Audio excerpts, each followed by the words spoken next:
آپ یہ چاہتے ہیں کہ جس عدل کی تلاش میں دنیا بھٹک رہی ہے وہ عدل ہم نے اس کے سامنے اس کی ایک عملی شکل پیش کرنی ہے اپنے ملک میں اسلامی نظام نافذ کر کے. ایک آدمی ہو سکتا ہے کہ وہ مذہب اسلام قبول نہ کرے, یہ نظام اسلام قبول کر لے. جدھر آپ کو آپ کی انسٹنکٹ ڈرائیو کر کے لے جائیں آپ ادھر چل پڑیں, تو پھر عقل کا کیا کام پیش. کوئی بھی ریئیکشنری کام وہ تخریب کر سکتا ہے, تعمیر نہیں کر سکتا. ایک عام آدمی کے لیے یہ پہچان کرنا مشکل ہے کہ وہ جو کل جو جنگ لڑی جا رہی تھی اور جو آج ہو رہی ہے اس میں فرق کیا ہے. بسم اللہ الرحمن الرحیم. پاکستان ایک خدائی راز کی 15th ایپیسوڈ کے ساتھ ناظرین حاضر ہیں آپ کی خدمت میں. ہم ایک ڈیبیٹ ہے جو کر رہے تھے خالد صاحب کے ساتھ, پاکستان کی جو اللہ تعالیٰ کی جو تکوینی اسکیم ہے اس کے اندر پاکستان کا رول, اور خالد صاحب نے اس کے بارے میں بہت سی باتیں کھولیں ہمارے سامنے کہ آج کے دور میں بہت سے آثار اب تو واضح ہو کے سامنے آ گئے ہیں. پہلے جو باتیں ہم کرتے تھے وہ بڑی ہائپوتھیٹیکل لگتی تھی لوگوں کو, لیکن اب تو بہت واضح آثار, جو پاکستان انڈیا وار ہوئی ہے اس کے بعد جو ڈیولپمنٹس ہوئی ہیں عالمی منظرنامے میں, اور ایون پاکستان کے اندر جو اسٹیبلٹی قائم ہوتی نظر آ رہی ہے, اکنامک ہو چاہے پولیٹیکل ہو, ہر محاذ کے اوپر لگتا ہے کہ پاکستان اب اسٹیبلٹی کی طرف جا رہا ہے. تو اس پر میرے ذہن میں جو ایک سوال آیا تھا وہ میں نے کہا اس پر ذرا خالد صاحب سے ہم چاہتے ہیں کہ تھوڑی سی اس سے کیا کہتے ہیں کہ رہنمائی لے لیں. ایک ایکسٹریم اوپینین ہے جو پائی جاتی ہے معاشرے میں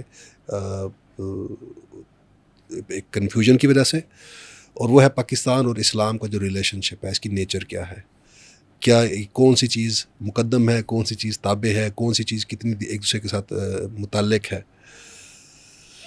خالد صاحب یہ ایک تھیم جو میں نے اس کا انٹروڈکشن سامنے رکھ دیا آپ کے کہ پاکستان یہ جو پورا آپ ایک اگرچہ آپ کر چکے ہیں اس کے ساتھ بڑی تفصیل کے ساتھ 14 ایپیسوڈز ہو چکی ہیں ہماری اسی موضوع کو لے کر کہ اسلام اور پاکستان کا بہرحال بڑا گہرا تعلق ہے. ابھی میرے ذہن میں جب پچھلے ایپیسوڈ میں آپ بات کر رہے تھے تو میرے ذہن میں ایک تشبیہ آ رہی تھی, جیسے ارتقاء کی بحث ہے نا, تو ارتقاء کی بحث جو ہے وہ بگ بینگ سے شروع ہوتی ہے. کہتے ہیں کہ جو بگ بینگ سے ایک پروسیس شروع ہوا تو اس کی چوٹی جو تھی وہ ہومو سیپین تھا, انسان تھا. تو مقصود پہلے دن سے طے تھا کہ یہ اس انسان بنانا ہے, لیکن ایک بڑا پورا لمبا اربوں سال خربوں سال کا ایک ارتقاء کا سفر تھا. تو ایسے ہی وہ جو 1400 سال کی ہسٹری ہے اس میں پاکستان کا رول جو ہے وہ بہت پہلے سے ڈیفائنڈ تھا, لیکن وہ پورا ایک ارتقاء کا سفر ہے جو عرب سے ہوتے ہوئے پھر عجم میں آیا, اور عجم میں ہوتے ہوئے پھر پاکستان کی تخلیق زوال کا اور ارتقاء کا. ہاں جی, پہلے زوال بھی تو ہوا نا. ہاں جی. تو اس ضمن میں پاکستان کا جب آپ نے بتایا ہمیں کہ ایک ڈٹرمنٹ تھا, یہ پاکستان کی کریشن بھی اللہ کی سکیم کے ایک حصہ تھی. تو اب جو لوگ یہ ایک ایکسٹریم اوپینین لیتے ہیں مذہبی جذبے کے تابع ہو کر, کوئی کہتا ہے سب سے پہلے پاکستان اور باقی دوسری چیز کو بالکل نگیٹ کر دیتا ہے. دوسرا تو ہے وہ کہتا ہے کہ بس صرف اسلام اور پاکستان کو رہتا تو رہے, چاہے نہیں رہتا تو نہ رہے. تو اس میں کوئی بیلنسڈ اوپینین جو ہے وہ کیا ہو سکتی ہے؟ ویسے یہ موضوع تو بہت الجھا ہوا موضوع ہے, سچی بات یہ ہے, اور اس کو چھاننا اور اس چھانٹنا دونوں مشکل کام ہے. لیکن بہرحال اس اوکھلی میں سر دیے بغیر گزارا بھی نہیں ہے, کیونکہ آپ کیا بات کر رہے ہیں اس کو اس کے بغیر آپ کر بھی نہیں سکتے. مسئلہ یہ ہے کہ ہمارے ہاں جب ہم دیکھیں بات, یہ ایک فرق تو تھا نا پاکستان بنتے وقت کی فرق تھا کہ وہ جو ہے نا الفاظ و معنی میں تفاوت نہیں, لیکن ملا کی اذاں اور ہے مجاہد کی اذاں اور, یہ فرق تو تھا نا. یعنی الفاظ وہی ہیں, معنی مختلف ہیں. تو اسلام کے ساتھ بھی مسئلہ یہی ہے, اسلام ایک ہی ہے, لیکن وہی لفظ جب علامہ اقبال کہتے ہیں یا قائد اعظم کہتے ہیں تو اس کا مطلب کچھ اور ہوتا ہے, اور وہی لفظ جب عام مذہبی آدمی کہتا ہے تو اس کا مطلب کچھ اور ہوتا ہے. اس کا یہ مطلب نہیں کہ جو اس کا مطلب ہے وہ اس میں نہیں ہوتا اور جو اس کا مطلب ہے وہ اس میں نہیں ہوتا, وہ دونوں میں ہوتا ہے, لیکن بہرحال وہ اپنی اپنی تصویر پیش کر رہے ہوتے ہیں. تو اب وہ جو عام ایک مذہبی تصور ہے اسلام کا, روایتی مذہبی تصور جو ہے, تو اس کو آپ یوں سمجھ لیں کہ اس کی اگر آپ اس کو ایک وہ جو ہے کوئی شکل دینا تو ایک قوم کی شکل بن جاتا ہے. اس فرق کے ساتھ کہ قوم رنگ نسل زبان سے بنتی ہے, یہ مذہب کی بنیاد پہ بنی ہوئی قوم ہے. تو جیسے قوم اپنے قومی تعصب, ریاست کا سٹرکچر نہیں آتا, قومی تعصب میں اندھی بہری ہوتی ہے. نیشنل انٹرسٹ جو ہوتا ہے وہ اصول وہی ہوتا ہے, باقی ہر اخلاق اس کے آگے سجدہ ریز ہوتا ہے.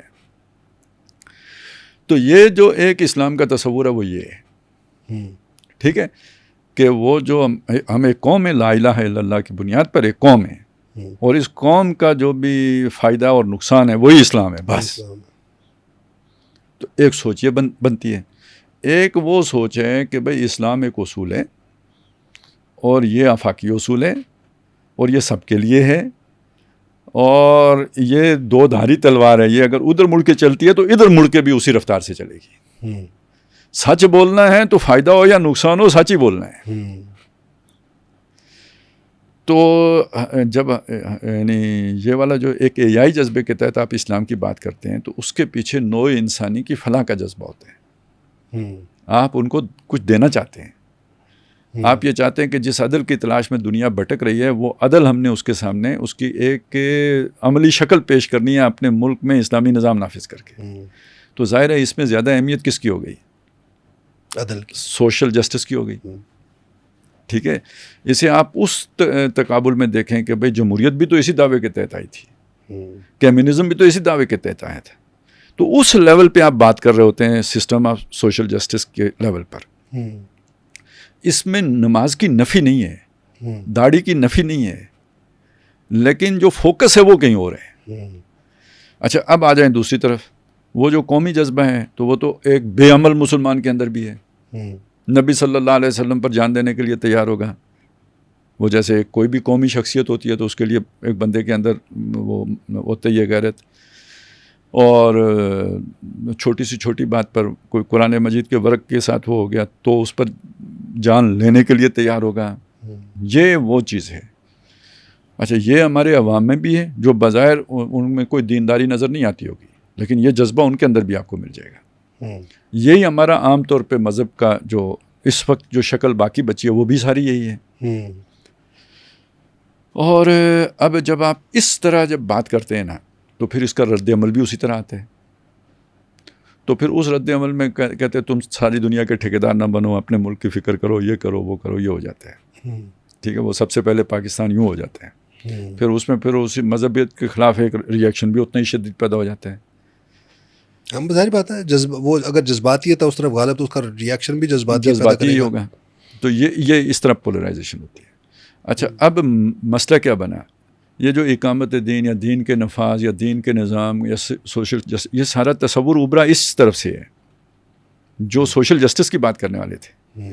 جب یہ ایک پاپولر بیانیہ بن گیا آلموسٹ, تو اس کو آن کر لیا انہوں نے کہ جو وہی جو میں نے جہاں سے شروع کیا ہے, ملا کی اذاں اور ہے, مجاہد کی اذاں اور, جو اس کا مطلب اور لیتے ہیں, وہ جو 1924 میں خلافت ختم ہوئی ہے اس کا احیا کی بات کرتے ہیں,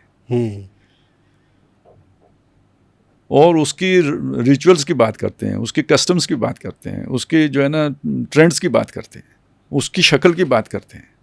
وہ اسے جمہوریت کے مقابلے میں لے کے آ جاتے ہیں, دونوں کو ایک دوسرے کے اینٹی تھیسس کے طور پر پیش کرتے ہیں.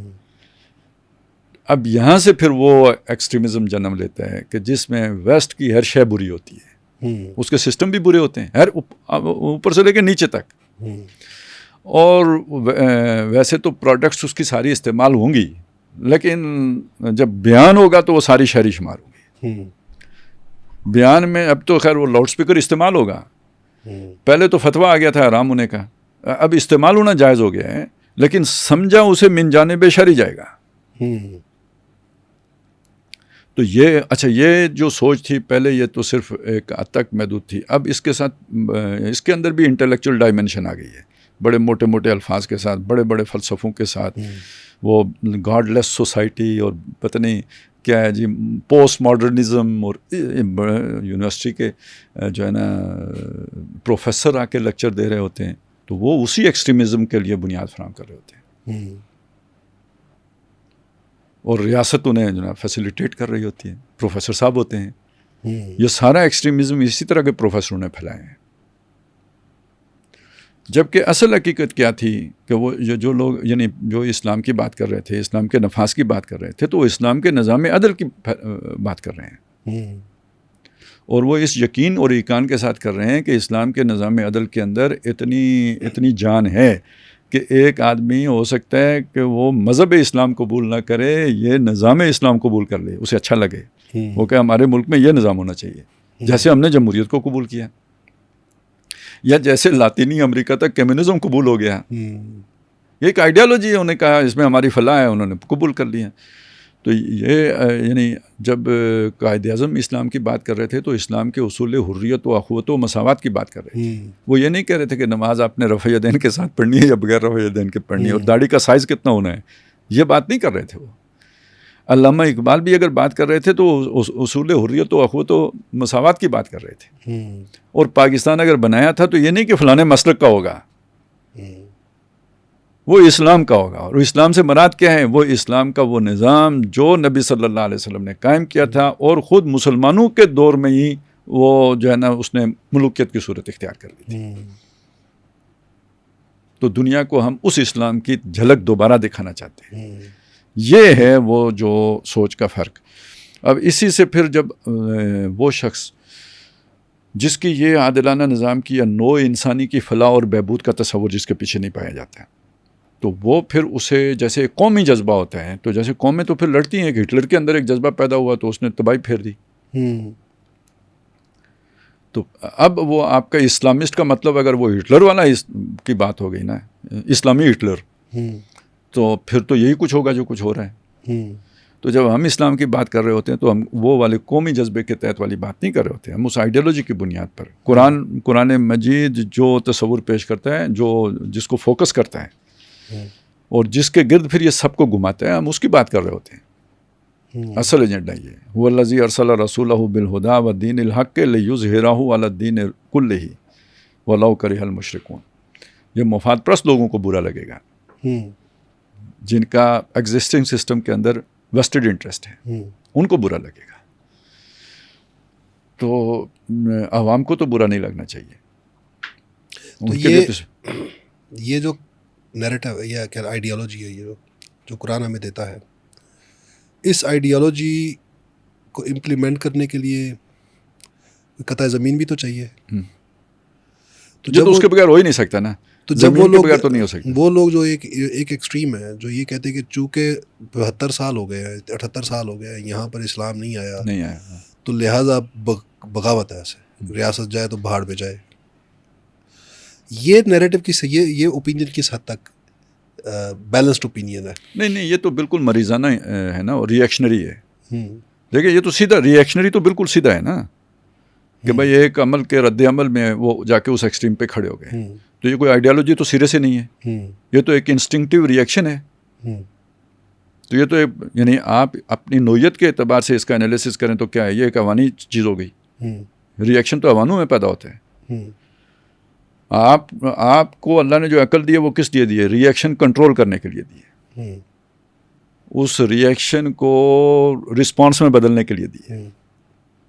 ٹھیک ہے کہ نہیں؟ یہی بات ہے یا نہیں؟ تب آپ باشعور آدمی ہے نا. جدھر آپ کو آپ کی انسٹنکٹ ڈرائیو کر کے لے جائیں، آپ ادھر چل پڑیں، تو پھر عقل کا کیا کام بیچ میں رہ گیا؟ روک رکاوٹ تو کوئی کیا نہیں ہے عقل نے. تو یہ اس سے تخریب تو پیدا ہو سکتی ہے، تعمیر نہیں ہو سکتی. کوئی بھی ری ایکشنری کام وہ تخریب کر سکتا ہے، تعمیر نہیں کر سکتا. یہ ایک تو مطلب یہ ہمارا انالیسس ہے، ہم جس طرح سے دیکھ رہے ہیں چیزوں کو، ہمیں پتہ سمجھ آ رہی ہے کہ یہ ایک ری ایکشن ہے. لیکن جو اس ری ایکشن کا شکار ہے وہ تو نہیں سمجھ رہا کہ وہ ری ایکشن کا شکار ہے. اگر اس کو افغانستان سے اس پہ اتنا شعور ہوتا تو ری ایکشن کا شکار کیوں ہوتا؟ مطلب میں ایکچولی اس نیریٹو کے اوپر چاہ رہا تھا، اس کو ڈائسیکٹ کرنا چاہ رہا تھا کہ جب یہ وہ بندہ وہ جو مطلب اس کا جذبہ تو وہ قابل تحسین ہے، اس کی نیت میں تو کوئی مسئلہ نہیں ہے، وہ چاہ رہا ہے اسلام کا نظام چاہ رہا ہے، لیکن اس کو یہ سسٹم نظر نہیں آ رہا کہ 78 سال میں کوئی جو غالب رہی ہے. صرف اتنا ہی مسئلہ نہیں ہے نا کہ بھائی اسے نظر نہیں آ رہا. مسئلہ یہ بھی ہے کہ ایک صبر بھی تو انسان کے اندر ہونا چاہیے. انسان کی کمزوریوں میں سے ایک کمزوری اجرت پسندی ہے. آپ دولت مند بننا چاہتے ہیں تو جلدی بننا چاہتے ہیں، آپ نیک بننا چاہتے ہیں تو بھی جلدی بننا چاہتے ہیں، آپ تعلیم حاصل کرنا چاہتے ہیں تو چاہتے ہیں جلدی سے حاصل ہو جائیں. جس طرف بھی آپ جانا چاہتے ہیں جلدی سے، ایون آپ قرآن پڑھنا چاہتے ہیں، آپ چاہتے ہیں جلدی پڑھا جائے. اسی لیے نبی صلی اللہ علیہ وسلم کو بار بار کہا ولا تاجل بالقرآن ولا تحرک بہ لسانک. تو آدم ابھی وہ ذکر آیا تھا موسیٰ علیہ السلام کا جو ہے نا، تو اس میں بھی یہ تھا کہ تم جلدی کیوں آگے ہو. تو یہ انسان جلد باز تو ہے نا، رزلٹ اورینٹیڈ ہے جی، اور یہ بھی چاہتا ہے نتیجہ میری کوشش کا فوری نکلے. تو اس کے وجہ سے بھی تو یہ ریئیکشن آتا ہے. صبر آپ کے اندر تب آتا ہے جب آپ اس طرح کی جو تقدیر کے سطح پر اسے دیکھ سکتے ہوں. اصل میں اس لیے تقدیر کا علم ضروری ہے. نہیں انسان نے عمل تو شریعت پہ کرنا ہوتا ہے، تو اسے تقدیر کی باتیں بتانے کی کیا ضرورت تھی، تاکہ اس کے اندر حوصلہ پیدا ہو جائے. یہ جو تھوڑ دلا پن ہے اس کا جلد بازی والا، یہ اس پر قابو پا سکے کہ میں جلدی کر رہا ہوں نا، اللہ تعالیٰ کے منصوبے میں یہ چیز کب فٹ آئے گی. جب آئے گی میری کوشش اپنی جگہ پہ، ہوگا کب جب اللہ چاہے گا. ابھی ہم ایک بات کر رہے تھے، وہ نواز شریف نے تب کوشش کی 16 میں کی، ہوا جا کے آج. اللہ کی حکمت میں آج ہی لکھا ہوا تھا، اور یہی اس کا برائٹ ٹائم تھا، ہائی ٹائم تھا. اب ہوا، پہلے نہیں ہوا. تو جس نے کوششیں کی اس نے اپنی نیت کے مطابق اجر پائے گا. لیکن وہ کام ہوگا کب، جب اللہ کی حکمت میں وہ اس کے ہونے کا وقت طے ہوگا. ٹھیک ہے نا. اب یہ جب چیز مجھے معلوم ہے تو میں پھر اس کے یعنی کوئی بھی اگر فرض کریں میری امید کے مطابق نتیجہ نہیں نکلتا تو اس پہ مجھے فرسٹریشن تو نہیں ہوگی نا، اس پر میں مرنے مارنے پہ تو نہیں آ جاؤں گا. ٹھیک ہے، مجھے افسوس ہوگا، مجھے دکھ ہوگا، مجھے غم پہنچے گا، مجھے اس سے کچھ تھوڑا بہت جو ہے نا حوصلہ بھی پست ہوگا، لیکن میں اپنے آپ کو سنبھالوں گا. وہ یہ تو آپ نے شعر سنا دیا نا، وہ کیا ہے، میرے مولانا محمد علی جوہر تھے، جب وہ قید تھے تحریک خلافت کے دوران، تو ان کی بیٹی بیمار ہو گئی، تو وہ کہیں بہت سیریس ہو گئی. تو اب ظاہر ہے معاہدہ کیے بغیر تو جان نہیں چھوٹ سکتی تھی نا. تو اس میں کوئی جو مفہوم تھا نا، وہ مجھے شعر تو یاد نہیں آ رہا ہے، وہ یہ تھا کہ جی اگر خدا کو تمہاری صحت منظور نہیں تو ہم کو بھی منظور نہیں.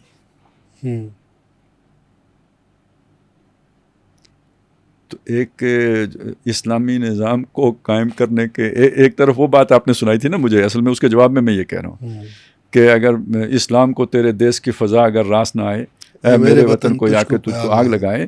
تو وہ ایک طرف وہ بات ہے، تو دوسری طرف یہ کہ اگر تیرے منظور نہیں تو پھر مجھ کو بھی منظور نہیں. یہ بھی تو حوصلہ ہونا چاہیے نا بندے کے اندر. میں یاد کر رہا تھا اس دن بیٹھا، یہ تو آج سے 15 سال پہلے کی بات میں یاد کر رہا تھا کہ سورہ کہف کی تشریح ہم آپ سے پڑھ رہے تھے، تو وہ جو دیوار گرنے والا واقعہ، تو آپ نے اس کی تعبیر کی کہ پاکستان کے نیچے بھی جو خزانے پڑے ہوئے ہیں، تو اللہ تعالیٰ نے یہ دیوار ابھی تک کھڑی کی ہوئی ہے کہ یہ جو اوپر کرپٹ سارے بے ایمان لوگ بیٹھے ہوئے ہیں، جب تک یہ ہٹ نہیں جاتے تو دیوار کے نیچے خزانے چھپے رہیں گے. ان کو بھی رکھا ہوا ہے، تو وہ بھی حکمت کے تحت رکھا ہوا ہے کہ چلیں دنیا دھوکہ کھا رہی ہے کہ پاکستان ادھر نہیں جائے گا جدھر جانے کا خطرہ ہے. ٹھیک ہے، کیونکہ یہ ہمارے محفوظ ہاتھوں میں ہے. ٹھیک ہے، اب اسی سے یہ بنتے بنتے آج ایٹمی طاقت بن گئے ہیں. تو اب رجیم چینج کا مرحلہ آ گیا، یہ اللہ کی حکمت کے مطابق رجیم چینج ہو گئی. اب اس کے اسباب کیا بنے وہ علیحدہ بات ہے، وہ کیا ایکشن کے ری ایکشن ہوئے، کیا کہانیاں بنی، وہ سارا ایک طرف رکھیں، اس اللہ کے منصوبے کے اعتبار سے دیکھیں. تو وہ صحیح ٹائم پہ وہ ہو گیا. وہ اب وہ چیزیں آپ کے کام آ رہی ہوں گی، آگے مزید آئیں گی.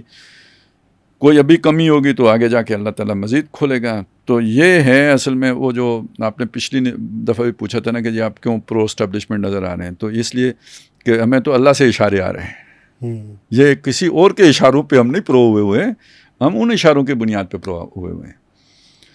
اور اس رخ پہ چیز آگے بڑھ رہی ہے. پہلے بھی اگر کچھ وہ ناراضگی تھی یا غم تھا تو وہ اسی بات کا تھا کہ یہ بنایا کس لیے، کر کیا رہے ہو یار. تو وہ تو موسیٰ علیہ السلام نے بھی خضر سے کہہ دیا تھا کہ یہ کیا کیا آپ نے، یہ کشتی کیوں توڑ دی آپ نے، یہ بچہ کیوں مار دیا آپ نے. تو ہم بھی کہنے کا حق رکھتے ہیں. صحیح. ساتھ ایک میری ذہن میں اگرچہ وہ ایڈریس تو آپ نے کر دیا،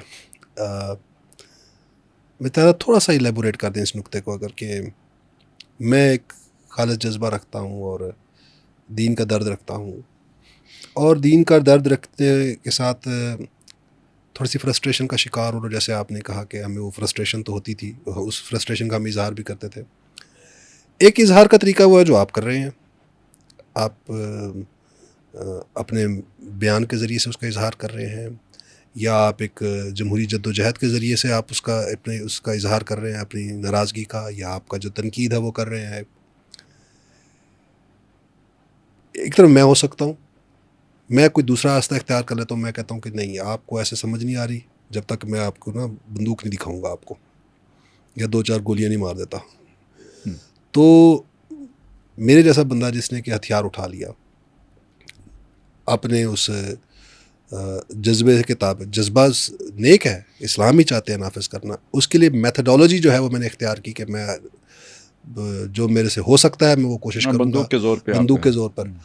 اور پھر میں نے یہ کوشش پہلے کی، پھر مجھے میرا ایک ہمسایہ مل گیا، وہ اس کے گھر میں بظاہر شریعت نظر آتی، مجھے نظر بھی آئی، اور میرے اس ہمسایہ نے مجھے کہا کہ میں تمہیں سپورٹ بھی دیتا ہوں. تو مجھے حوصلہ بھی ملا کہ اب میں اس ہمسائے کے ساتھ مل کر اپنے گھر کے اندر شریعت نافذ کرتا ہوں. اب میرے پاس طاقت بھی پہلے زیادہ آ گئی ہے، میرا حوصلہ اور بھی بڑھ گیا. یہ جو رویہ ہے، آپ اس اسکیم کے ساتھ اگر اس کو سامنے رکھ کر دیکھیں تو آپ کو اس اسکیم کے ساتھ یہ میچ کرتا ہوا نظر آتی ہے یہ چیز؟ نہیں، یہ کاؤنٹر پروڈکٹیو ہے. یہ 100% کاؤنٹر پروڈکٹیو ہے. اور یہ مطلب بہت سادہ سوچ ہے، سمپل، جو ایک بچپنے کی جو ہے نا وہ شعور کو ظاہر کر رہی ہے.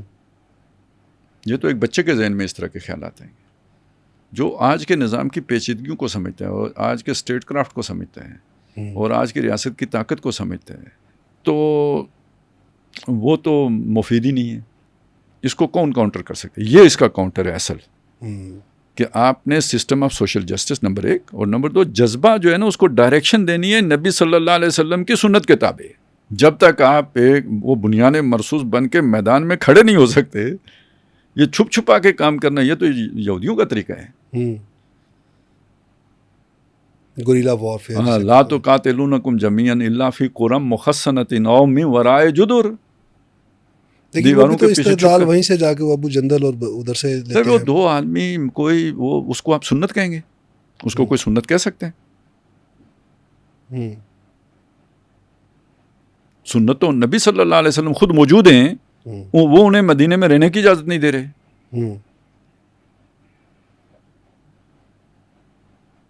تو آپ تو ان کو پکڑ کے حوالے کرنے والے تھے مکے والوں کے، بھاگے. تو پھر یہ جنہوں نے پکڑ کے حوالے کیے وہ بھی اصل میں تو سنت پہ پھر وہ عمل کر رہے ہوئے نا. تو نتیجہ بھی سامنے، وہ فساد جو اپنے ساتھ دیکھ رہے ہیں. وہ ایک دلیل جو دی گئی میں نے اس کے حوالے سے آپ کو بات بتائی. لیکن اصل میں مسئلہ یہ ہے جو میں کہنا چاہ رہا تھا کہ بھائی اصل اس کا کاؤنٹر یہ بنتا ہے کہ انہیں صحیح ڈائریکشن دی جائے. یہ نہیں کہ آپ کا فلسفہ ہی غلط ہے، یہ کہیں گے تو وہ نہیں آپ ثابت کر سکتے کہ فلسفہ غلط ہے. وہ قرآن ہے، بالکل کھلی آیات ہیں. وہ یہ جادوگری سے نا، دانشوروں کی جادوگری سے ان کا رد نہیں ہو سکتا. اس کا واحد کاؤنٹر یہی ہے کہ نظام قائم کریں. اس کا ایک تو یہ ہے کہ ڈائریکشن صحیح دیں، اور یہ وہ جماعتیں جو اقامت دین کے لیے کھڑی ہوئی ہیں ان کا کام ہے کہ صحیح ڈائریکشن ایجوکیٹ کریں.